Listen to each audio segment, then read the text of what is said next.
The Draug of Shadowbrook. The forested regions of North America have always been a place of mystery and danger.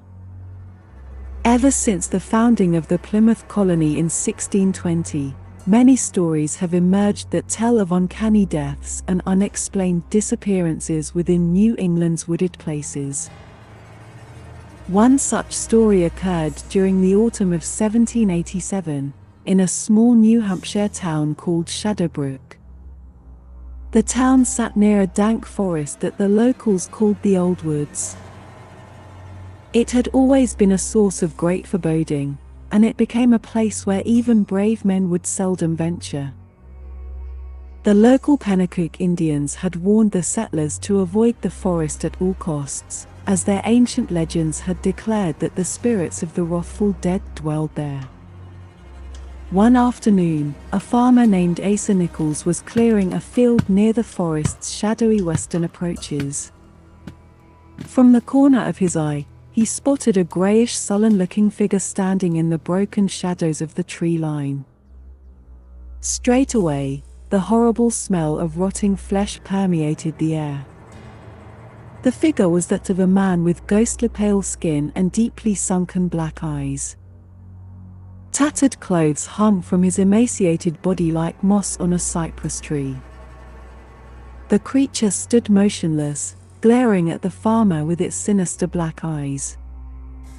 Immediately, a tremendous terror beset the man, and he was overshadowed by the feeling of dread and hopelessness. The terror was so great that Asa's legs became paralyzed and he could not move. His heart raced as though it would pop out of his chest. Slowly, the gaunt being shambled toward him. As it approached, it thrust out its bony hand and hissed in a wraith-like voice, saying, "Trespasser." As the beast reached to grab the man's neck, the motion miraculously returned to Asa's legs and he bolted toward the town. When he arrived, he was in a manic state, babbling incoherent nonsense, and had to be subdued by the locals. They believed that he had suffered a complete mental breakdown. When they asked him what had happened, he turned and screamed at the top of his lungs, Draug!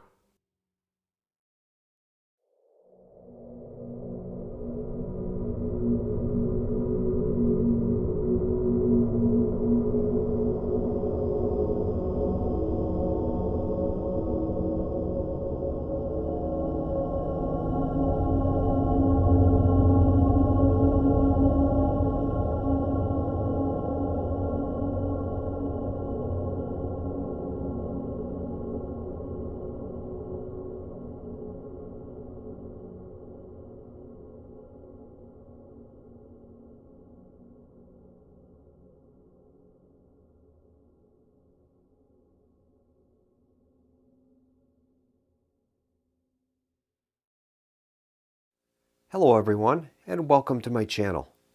Tonight on the Solo Gamers Club, we're going to be doing something a little different. We're going to be playing A Touch of Evil 10th Anniversary Edition, but we're going to be testing out a new villain that I've created, and he's called the Draug. I'll bring his setup sheet up on the screen, and we'll read a little bit about the background of the Draug. The Draug are malevolent beings from ancient Norse mythology. They appear as living corpses, and they look much the same as the day they were buried. Often confused for the undead, Draug are actually remnants, and they possess all of the cunning, dexterity, and intellect that they possessed in life, making them very dangerous foes. The Draug were often great warriors in life, and as such, they possess almost superhuman strength. They live inside their grave or barrow, where they can die a second time. Draug can leave their grave at will and are not restricted to any specific time of day to walk outside of their domain.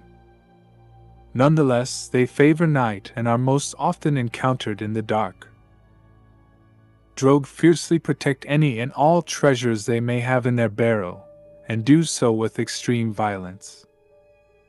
This is partly because they are envious of the living, who can still keep or gain all the things the revenant held dear in its life. Maybe because of this thirst for living, Drogs sometimes consume their prey or drink their blood like a vampire. A foreboding stench of decay follows them persistently, and is a good indicator if there is a Drogue nearby. Their grave can sometimes be recognized with an otherworldly glow coming from the inside. We'll begin the special setup rules, and it starts out with motivation. The Drogue possess a fierce and malevolent nature. They are usually driven by one of three passions. Roll a d6 and consult the table below to determine the Drogue's motivation and capabilities for the coming game. All right, we're going to make a d6 roll and see what their motivations are. Okay, the roll is a 3, and he's driven by chaos. Their hate of the living drives them to wreak havoc whenever and wherever they can. The Drogue is driven by pure and unadulterated hatred of the living, and it seeks to cause mayhem and destruction at all costs. Whenever the mystery card Murder is drawn, place a roadblock token at a random location and remove all of the investigation tokens from the space containing the most investigation. Player decides on the location if multiple locations are tied. All right, that is his setup motivation. And now we'll bring up his villain card. And the Drogue is listed with a combat value of 6 and 6 wounds. Now we're going to be playing with a total of 4 characters in this game, so he's going to have a starting wound capacity of 24. His keywords are villain, undead, and vengeful. Special rules include immense strength. The Drogue is a revenant spoken of in the Norse sagas.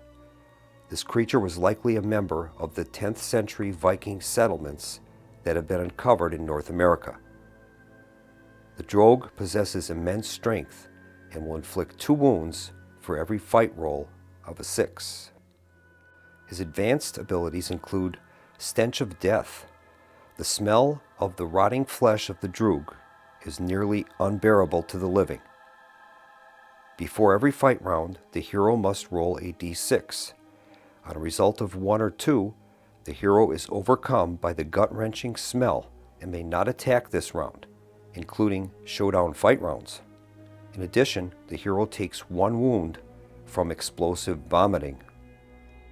His second advanced ability is Insatiable Desire for Flesh.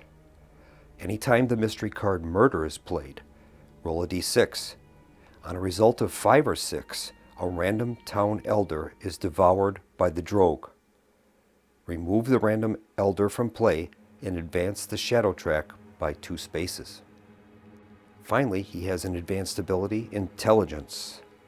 The Drogue is a revenant, not a mindless reanimated corpse, and it possesses all of the mental acuity that it had in life. Therefore, when it takes a wound, roll a d6. On a result of 5 or 6, it may ignore the wound.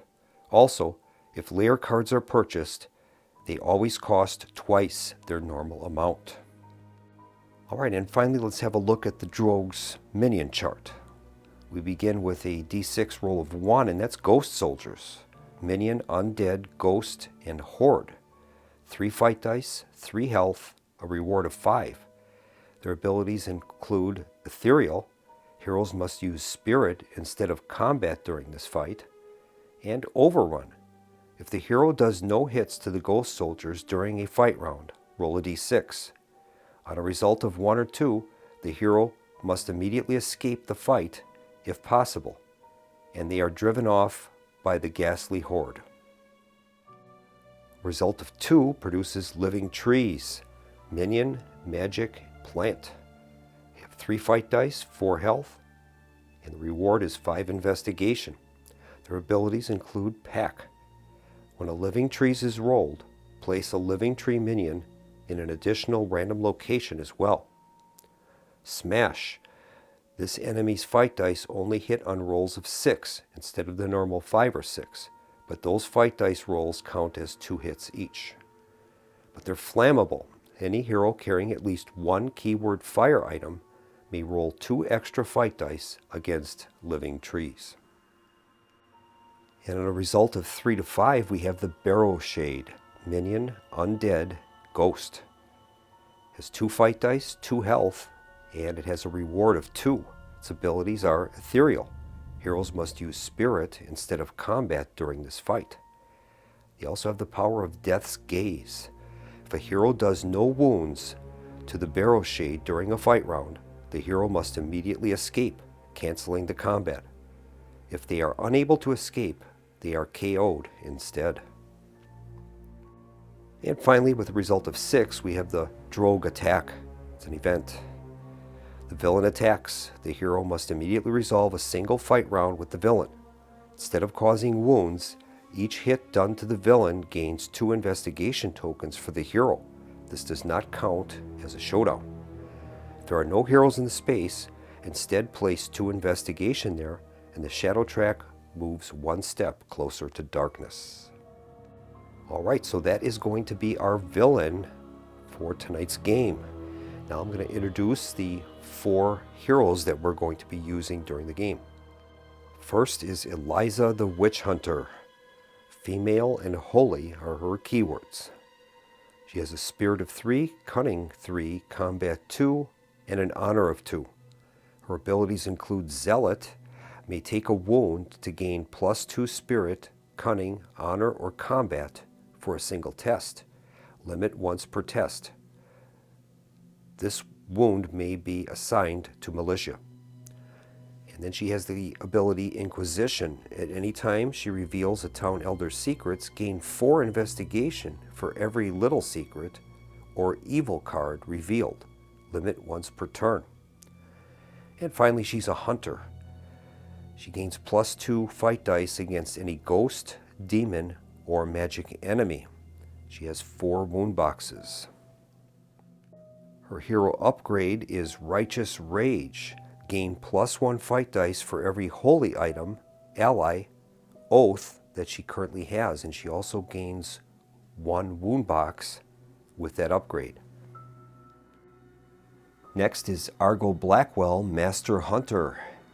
His keywords are male, hunter, and strange. He has a spirit of 2, cunning of 3, combat of 4, and honor of 2. His abilities include Gruff Outsider, does not draw an event card for encountering a town space. He also has On the Hunt for Evil, may draw an event card anytime he defeats a minion or does a hit to the villain outside of a showdown. His other ability is Know Thine Enemy, may discard an event card to gain +2 fight dice for 1 attack, or to prevent a wound to himself. That's very powerful. He also has the Hunter ability, gains +2 fight dice against any beast, vampire, or ancient enemy. He begins the game with 3 wound boxes. His upgrade is Evil at Bay. Whenever you draw a mystery card as the first player or some other game effect, cancel it on a d6 roll of 4+. That's really powerful. It also gives him a +1 bonus to spirit and 1 extra wound box. Our third hero is Dr. Edwards. His keywords are male and medical. He has a spirit of 2, cunning of 3, combat 2, and an honor of 5. His abilities include field medicine, may heal wounds from himself or any other hero in his space for 1 investigation each. This may be used at any time except during a fight round. He also has the ability Autopsy. While in any town space, may remove a dead town elder from the game to gain d6 investigation. He begins the game with 3 wound boxes. His hero upgrade is Dangerous Exploration. Whenever you encounter a dangerous location space on the board, gain 2 investigation. His upgrade also gives him a +1 to honor and an additional wound box. And finally, we have Brother Marcus. His keywords are male and holy. He has a spirit of 4, cunning of 1, combat of 1, and an honor of 3. His abilities include faithful, may not use gun items, may use spirit instead of combat in a fight. His other ability is mission. He starts the game at the crossroads. Finally, he has strength of spirit. May pay 2 investigation to cancel any mystery card or event, including an event result on the villain's minion chart, on a d6 roll of 4+, limit once per turn. He begins the game with 4 wound boxes. His hero upgrade is Hold Back the Darkness. At the start of each mystery phase, gain D3 investigation. It also gives him a +1 bonus to honor and an additional wound box. Before we get started with gameplay, let's see if we can develop a strategy for each of our heroes and see how they're going to deal with the Draug. We'll bring up the Draug's villain card and his minion chart, and then we'll take a look at Eliza.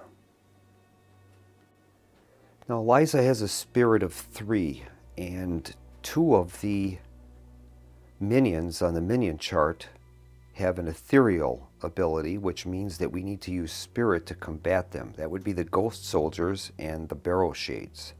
So that's a pretty good start. I think for Eliza, the way to proceed with her is to try to get her hero upgrade. That gives her that ability Righteous Rage, and she would gain 1 fight dice for every holy item, ally, and oath that she would possess. So I think it would make sense to try to get Eliza to the monastery, where we know she can acquire an oath there, and likely some holy weapons. So I think that might be a good way to proceed with Eliza. Now switching to Argo Blackwell. Okay, he's a little low on spirit, so he might have a little trouble dealing with those ghost soldiers and barrow shades. So we might want to try to get his spirit boosted if possible. Now he has a very low honor, only 2, so it's going to be difficult to get him to train spirit at the church, so we'll probably have to find a different way for him. Now he has that gruff outsider ability, which does not allow him to draw event cards when encountering a town space. So he would probably best operate in a more rustic or rural setting. So I think we'll try to get him to operate primarily on the Echo Lake board. That would probably make sense. Now Argo benefits quite a bit with event cards. He has 2 abilities, On the Hunt for Evil and Know Thine Enemy. And if he has a large pool of event cards to draw from, he can gain some pretty good benefits. Number 1, the Know Thine Enemy ability gives him +2 if he discards an event card. And the On the Hunt for Evil, if he defeats minions, he gains event cards. So those 2 would work hand in hand very well. So I think we're going to probably try to get Argo to the Echo Lake region and have him investigate there. Now switching to Dr. Edwards. Dr. Edwards has the same problem that Argo does in that he has a very low spirit. But one advantage Dr. Edwards has over Argo is he has that honor of 5.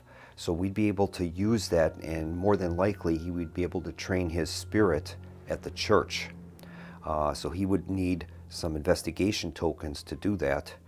But I think that would be an easy way for him to boost his spirit, and that will make him more effective against any ghost soldiers or barrow shades that he would run across. Now Dr. Edwards has a very powerful field medicine ability, which allows him to heal wounds for himself or any other hero in his space for 1 investigation.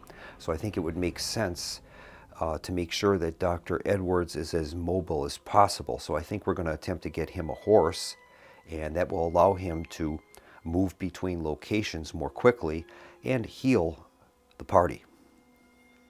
And finally we have Brother Marcus. Now Brother Marcus has a spirit of 4, so he would be very effective in combating the ghost soldiers or barrow shades, and he has that faithful ability, which allows him to use spirit instead of combat in a fight. So building his spirit would obviously be very beneficial. So I think we're going to eventually try to get Brother Marcus to the monastery where he can acquire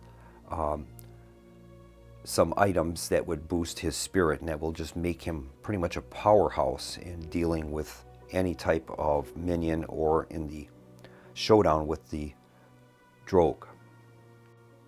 Brother Marcus also has the Strength of Spirit ability, which allows him to pay 2 investigation to attempt to cancel a mystery card, and that is often very important. A lot of those mystery cards are remains in play cards. So if we're able to discard those, that's going to save the party, I think, quite a bit of trouble in the course of the game. So I think in the initial part of the game, we're going to attempt to build up our character's spirit values and try to accumulate as much investigation as possible. Now, we're going to need that because part of the Draug's ability is intelligence, and that means that his layer cards are going to be purchased at twice their normal amount. The Draug is intelligent, and he's able to conceal his barrow very effectively, and that's what makes the cost of the layer cards more expensive. So that will be another important consideration. We probably won't be able to afford a layer card until we get down to stage 3, and that would make the cost of layer cards 6 investigation. All right, I think that would probably be enough of analysis for us, and we're going to get into our gameplay immediately. All the decks have been shuffled, and the heroes are on their starting locations. We have Brother Marcus at the crossroads, and the other 3 heroes are in the town center. I've randomly determined that Eliza will be our first player, and we're going to begin with her. And we'll begin with the first hero turn, and Eliza is going to roll for movement. And a roll is a 5. Eliza's highest skills are in spirit and cunning, so let's try to find a location for her that she can put those to good use. The manor is a good start, I think. It focuses on spirit, secrets, and books.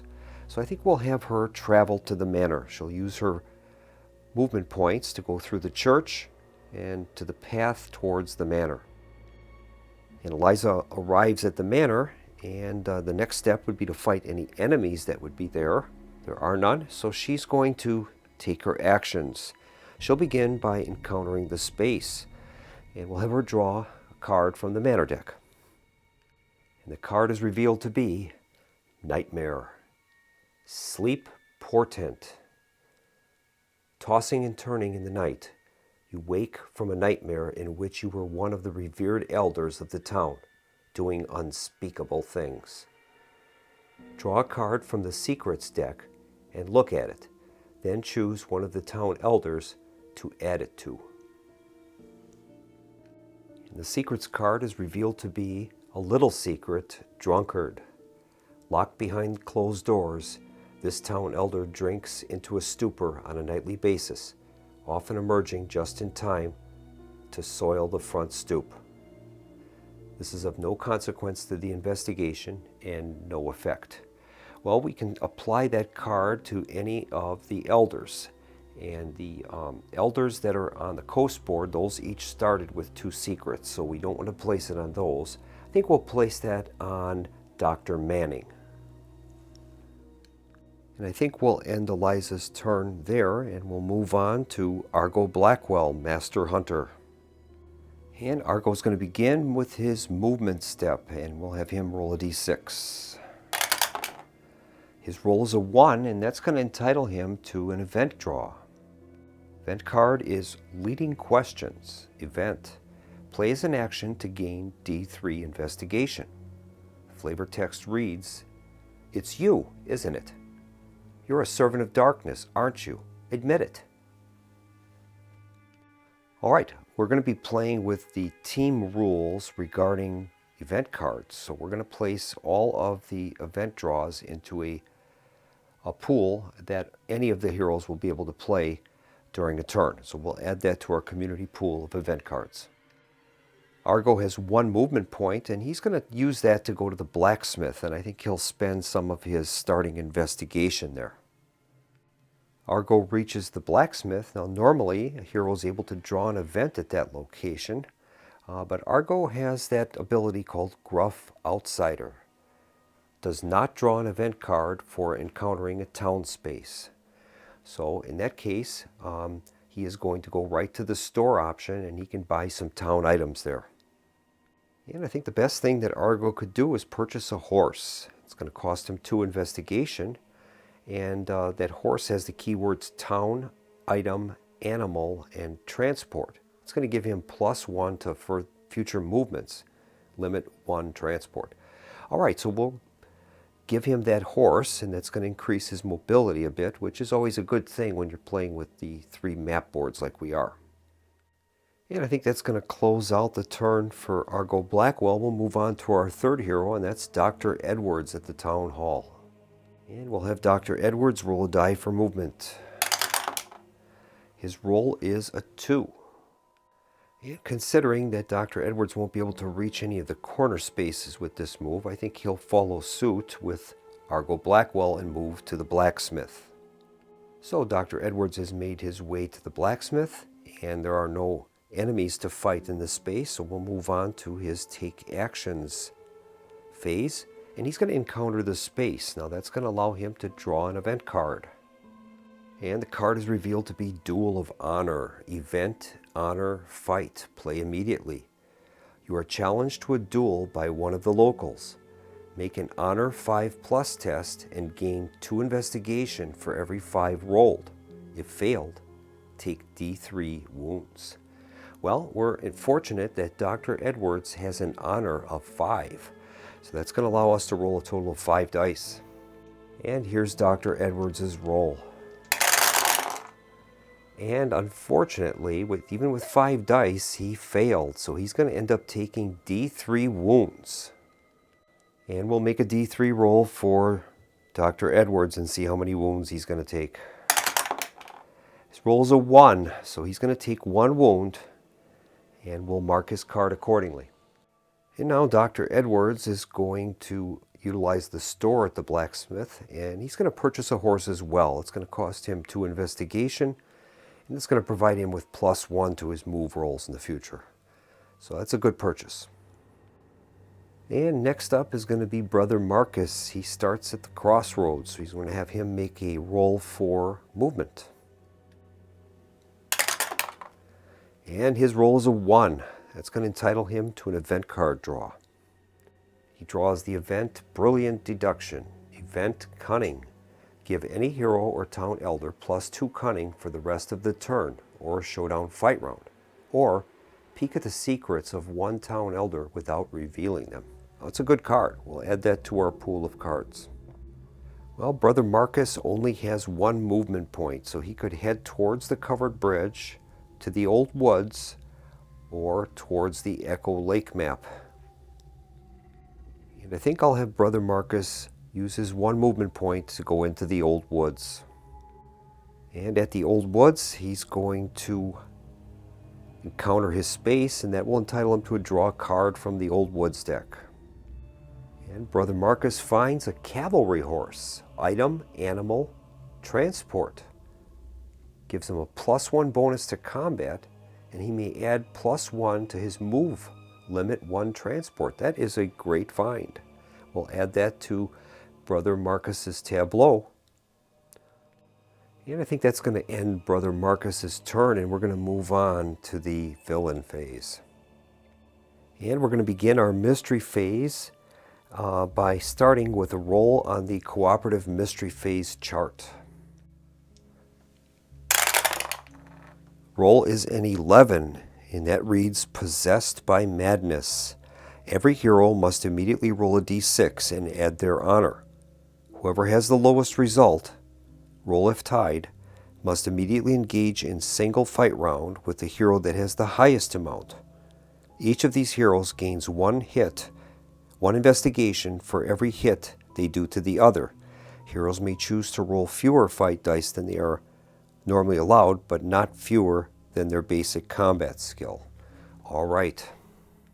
And I've determined by dice roll that Eliza is overcome and possessed by madness, and she attacks Brother Marcus at the Old Woods. All right, Eliza has a combat strength of 2, so she'll be rolling the 2 green dice. And Brother Marcus has a combat skill of 1, and he'll be rolling 1 die. And here's the roll. All right, Eliza has 1 hit, and so does Brother Marcus. So each of them are going to receive a wound, but they'll also gain a total of 1 investigation for each hit they did to the other. So each of them are going to gain an investigation token, and each of them, unfortunately, will also gain a wound. So following that, Eliza awakes from her madness and is shocked to find herself at the Old Woods, standing in front of Brother Marcus. And that is going to conclude the cooperative mystery phase roll. Now we're going to move on to the mystery card draw. And the mystery card is revealed to be the Order's Influence, Mystery Conspiracy. Play this card on Magistrate Croft while he is alive. Heroes may not use militia, and any hero starting in or moving into a space with militia immediately takes d6 minus 3 hits. Heroes with Magistrate's Mandate are unaffected. Place a militia at 2 random locations. If he is dead or joined the villain, discard and move the shadow track 1 step closer to darkness. Remains in play. Well, that is actually quite a severe card, and I think we're going to employ Brother Marcus's Strength of Spirit. May pay 2 investigation to cancel any mystery card or event, including an event result on the villain's minion chart, on a d6 roll of 4+. Limit once per turn. Well, I think he's going to do that. We're going to have Brother Marcus spend the 2 and see if he can cancel that card before it takes effect. Brother Marcus has spent the 2 investigation, and here's his roll. Hopefully he can roll 4 or greater. And he did. He is successful, so that card is going to be canceled before it is played, which is great. We're going to discard that card. And that's going to bring our first game round to a close, and we'll start with a new hero turn. We've moved our first player marker, and the new first player will be Argo Blackwell, and we're ready to begin our next round. We'll start with his move action. And he rolls a 6. He's got 6 movement points plus 1 more for his horse. That gives him a total of 7. Argo's going to use his 7 movement points. He'll move through the magistrate's office, through the covered bridge, through the crossroads, and he's going to head to the bog. So Argo spends his 7 movement points and he reaches the bog. There are no enemies at the location, so he's ready to undertake his actions. And also, incidentally, when he arrives at the bog, there were 2 investigation tokens there. Per the new rules for the 10th edition, he's able to claim one of those, and we're using an optional rule where if he wishes to claim any additional investigation tokens in his location, he has to make either a Spirit or Cunning 5+ test. He's able to claim 1 token for each of the successes he has. Argo's going to begin his actions phase, and he's going to collect investigation. So he's going to either choose his Spirit or Cunning and make a 5+ test on that. He'll use his Cunning. That'll allow him to roll 3 dice. And for any 5s or 6s, he'll be able to claim an investigation token. And he's got 2 successes, so that's more than enough to claim the 1 investigation token that's there. And now he's going to encounter a space, and the bog is a dangerous location. We're going to roll a d6. On a 3+, he'll be able to draw an event. However, on a 1 or 2, he has to draw a mystery card. Here's the roll. And the roll is at 2, so he'll be drawing a mystery card. And the card reads, Ominous Overture. Mystery Music. At the start of each mystery phase, including this one, each hero gains 1 investigation. Anytime a hero rolls a 1 for movement, they must draw a mystery card instead of an event. Remains in play. Well, that is a very difficult card. And I think what we're going to try to do is to possibly use Brother Marcus's strength of spirit at some point to try to get rid of that. But for the time being, that card is active. And I think that's going to end Argo Blackwell's turn, and we'll move on to Dr. Edwards. He's currently at the blacksmith in Shadowbrook. And Dr. Edwards is going to roll for movement. Now, he also has a horse, which is going to give him a +1 to movement. He's carrying 1 wound currently. He rolls a 5, and that's modified to a 6, so he has 6 movement points.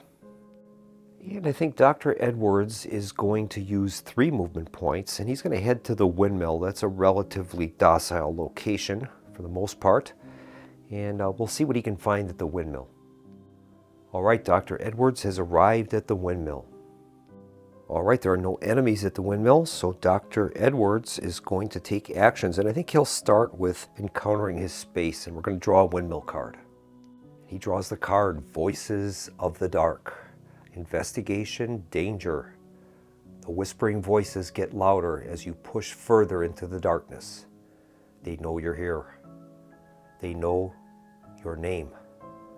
They want you to join them forever. Make a Spirit 5+ test and gain 3 investigation for every 5+ rolled. If you fail, you are consumed by the darkness and being KO'd. All right. Well, Dr. Edwards only has a spirit value of 2. That's pretty low. And Dr. Edwards will make his Spirit 5+ test. He'll be able to roll 2 dice. He has a spirit of 2. Here's the roll. And he was able to pass that. He has a 5. That's going to earn him 3 investigation. And that's going to prevent him from being KO'd. So that's great. We're going to give Dr. Edwards 3 investigation. And I think Dr. Edwards is going to use his field medicine ability. May heal wounds from himself or any other hero on his space for 1 investigation each. So Dr. Edwards will spend one of those 3 investigation he just earned, and he'll heal the wound that he had from the previous turn. And I think that'll bring Dr. Edwards' turn to a close. And next up is Brother Marcus. He's currently in the Old Woods with Eliza. Brother Marcus has a cavalry horse that's going to give him +1 to his move. So he'll make a roll of a d6 and see how many movement points he gets. He rolls a 4, and that'll give him a total of 5 movement points. I think Brother Marcus is going to spend 3 movement points, and he's going to move to the South Dock, where he's going to gain 1 investigation token there. And Brother Marcus arrives at the South Dock. He claims the 1 investigation. There are no enemies there, so he'll go on to his action phase. And I think Brother Marcus will start his action phase with a collect investigation action. And it will allow him to use either his spirit or cunning to try to pick up that extra investigation token. He'll obviously use his spirit.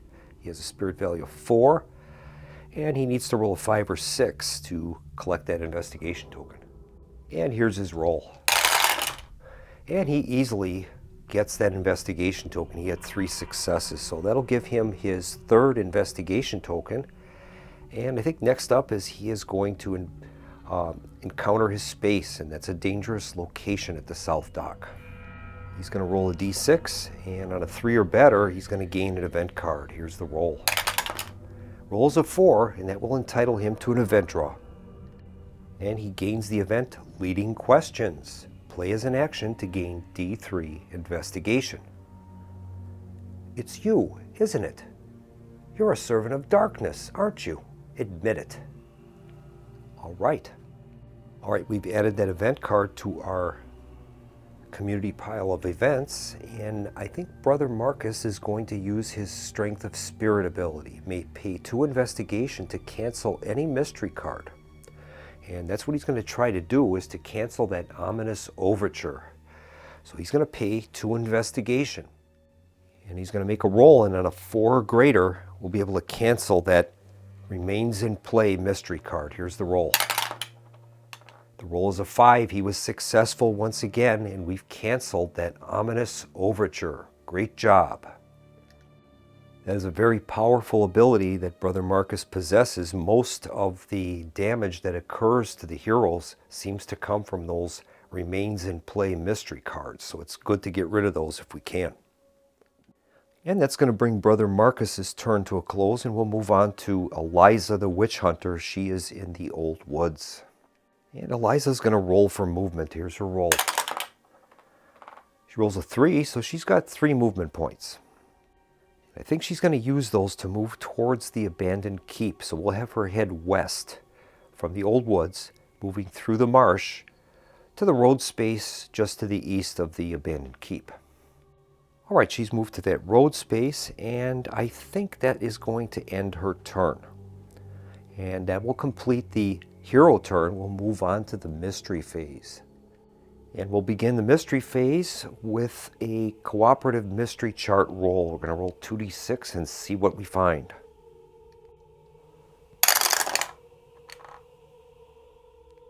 The roll is a 7, and that's Surge of Evil. Roll once on the villain's minion chart and work out the result. If it is a minion, or if the villain attacks, draw a random location for placement. All right, we'll bring up the Draug's minion chart and we'll make the d6 roll. Roll is a 4, and that's going to be a Barrow Shade. A Barrow Shade will appear in a random location. Barrow Shade will appear at the town hall, and we'll place the Barrow Shade in that location. And a spooky Barrow Shade appears outside of the town hall.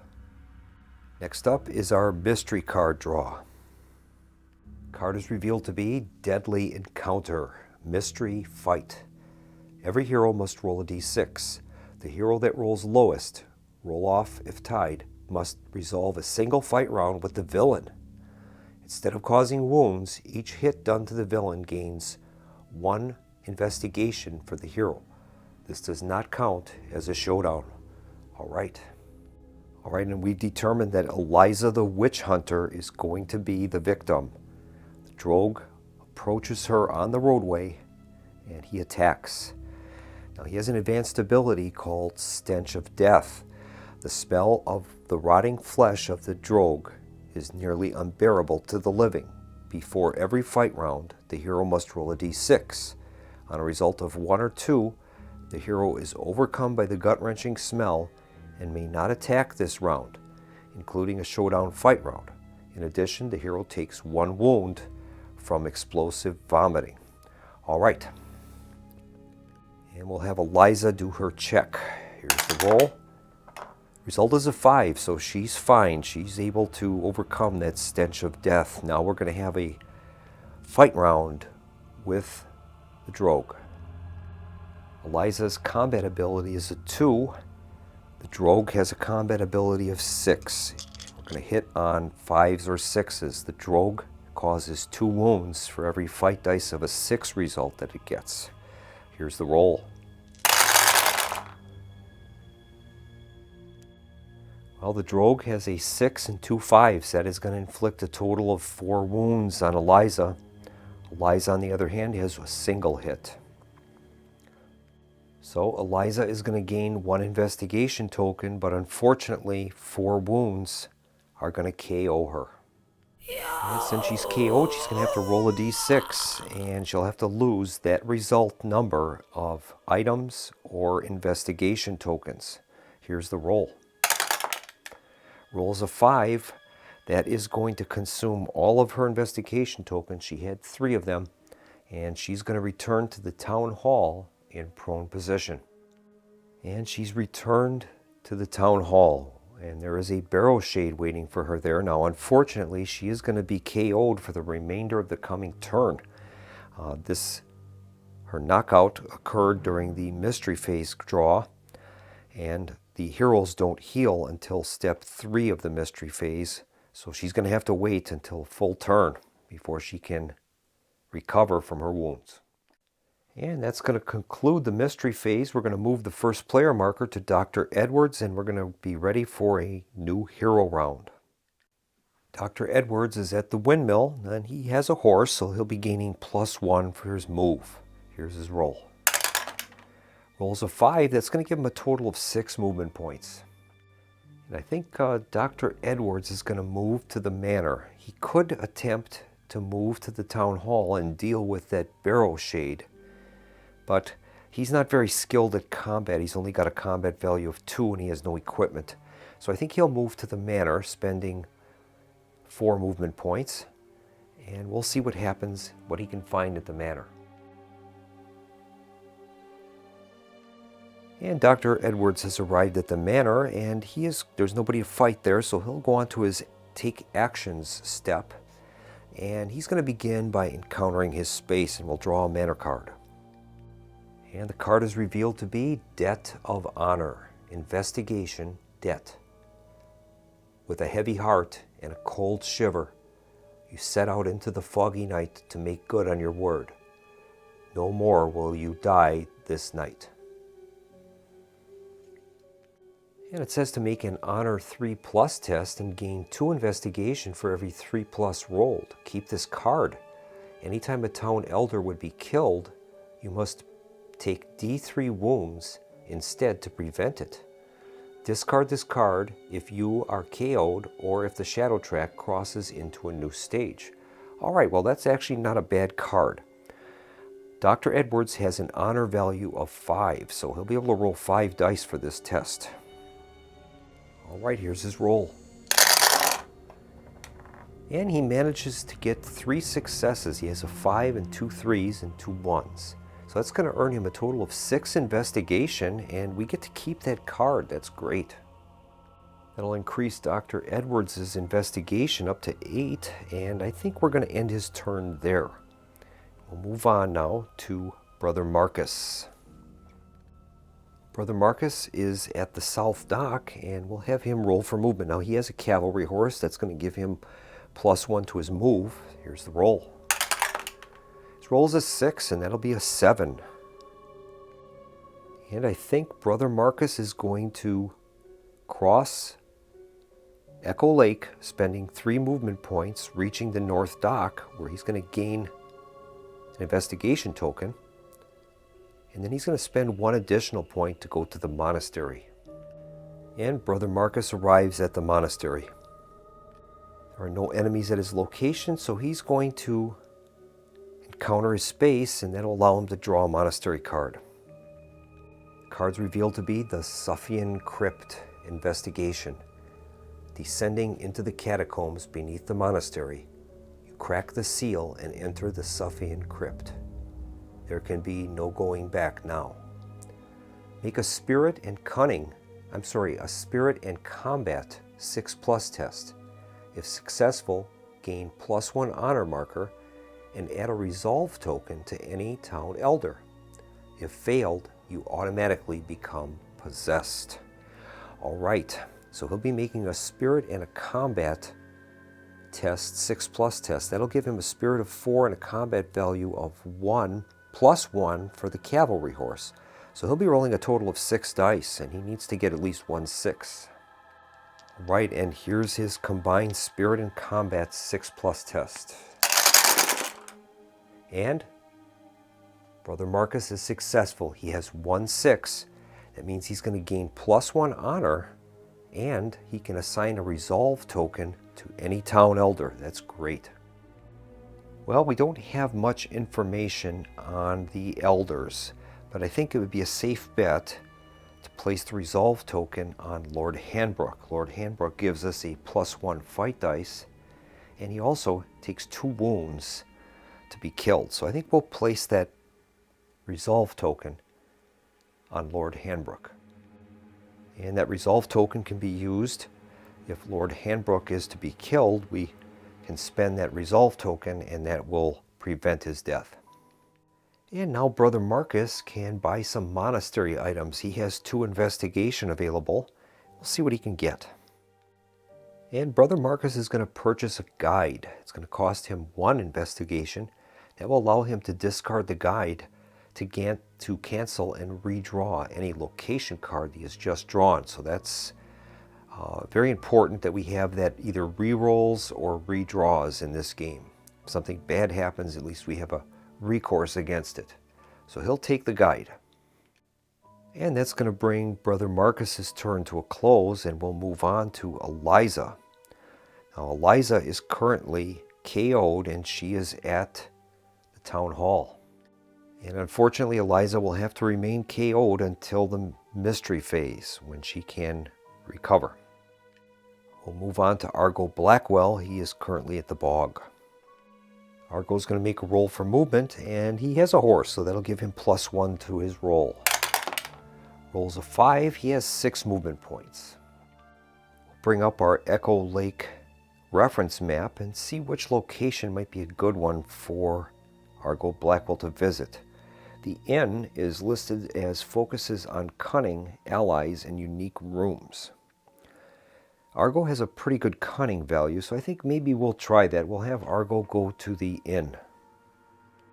Argo reaches the inn, and there are no enemies there to fight. So he's going to encounter the space, and it says before encountering, gain 2 investigation or heal 1 wound. Well, Argo is going to take the 2 investigation. That'll bring him up to a total of 4. And now he is going to encounter the space, and he'll draw an inn card. He draws the card Abigail Stern, ally, female, occult. She comes with 1 wound box, and she'll add +1 to Argo Blackwell's cunning value. And her flavor text reads, I've read about something like this before. It's not good. All right, that's great. So Argo has an ally. It's going to give him an extra wound box and a +1 to his cunning. Fantastic. And I think we're going to end Argo's turn there, and we'll move on to the mystery phase. Our first playable step of the mystery phase is KO'd heroes will revive.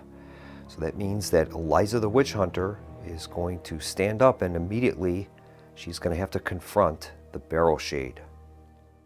Now the Barrow Shade has 2 fight dice, 2 health, and a 2 investigation reward if she's able to eliminate it.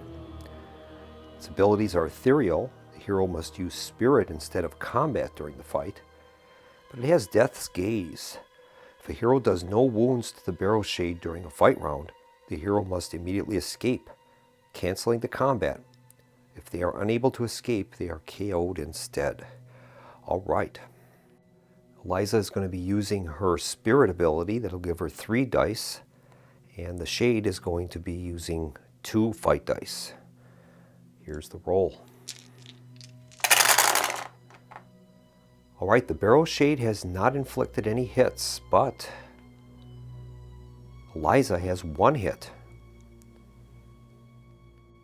We've marked the Barrow Shade with 1 wound, and we're going to move on to a second combat round. And here's fight round number 2. That time, each of them inflict a hit. So her second hit on the Barrow Shade is going to kill it, and Eliza is going to take 1 wound herself. But she's defeated the Barrow Shade, and she's going to gain 2 investigation, and she's back on the board. That's great. All right, we've marked Eliza with 1 wound out of her 4 wound boxes, and now it's time to move on to the mystery phase chart roll. And we'll roll 2d6. Here's the roll. Result is a 9. That reads Unnatural Storm. A powerful supernatural storm is blown over the town. Immediately discard any mystery card in play that is keyword weather. Also, roll once on the villain's minion chart, re-rolling any non-event result to see what evil the storm has brought. If the villain attacks during the storm, it does so at a random location and is +3 combat. Well, we have to re-roll any non-event result. So that means that the only result that will be accepted is an event result. And there is only one, and that's the Draug attack. So we're going to roll, or we're going to draw rather, a layer card to determine where the Draug attacks. And the Draug is going to attack at the manor, and that's where Dr. Edwards is. Now the Draug is going to attack at +3 for the unnatural storm. Dr. Edwards only has a combat value of 2. So we are going to be rolling a total of 8 dice for the Draug. Here is the roll. All right, and unfortunately, Dr. Edwards has done no hits, but the Draug has a total of 4 hits. It gets to score 2 hits for every 6 it rolls, and it rolled 1 6 and 2 5. So it's done 4 wounds to Dr. Edwards, and that's going to KO him, unfortunately.